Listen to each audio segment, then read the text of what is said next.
نبی کریم صلی اللہ تعالی علیہ وآلہ وسلم کا یہ پاک ارشاد مبارک ہے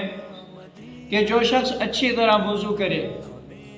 پھر فرض نماز پڑھے تو اللہ جل جلالہ اس فرض نماز کے پڑھنے کی برکت سے اس آدمی کے اس دن کے وہ گناہ جو اس نے چلنے سے کیے ہوں اور وہ گناہ جن کو اس کے ہاتھوں نے کیا ہو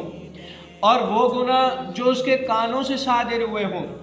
اور وہ گناہ جن کو اس نے آنکھوں سے کیا ہو اور وہ گناہ جو اس کے دل میں پیدا ہوئے ہوں، اس نماز پڑھنے کی برکت سے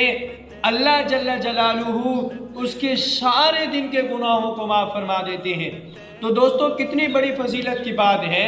اور کتنی خوش قسمتی کی بات ہے اور کتنے بڑے اجر و ثواب کے لیے ہمیں اللہ رب العزت کی طرف سے کتنی بڑی نعمت ملی ہے۔ تو ہمیں بھی چاہیے، ہمیں جب مسجد کی طرف سے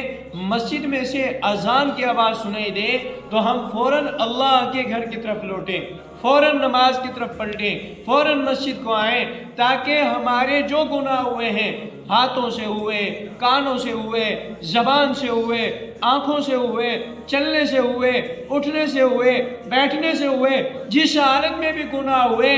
آئے آج ہم مسجد میں آ کر اپنی نماز ادا کر، فرض ہم نے ادا کرنا ہے، اس فرض کے ادا کرنے کی برکت سے اللہ جل جلالہ سارے کے سارے گناہوں کو معاف فرما دیتے ہیں۔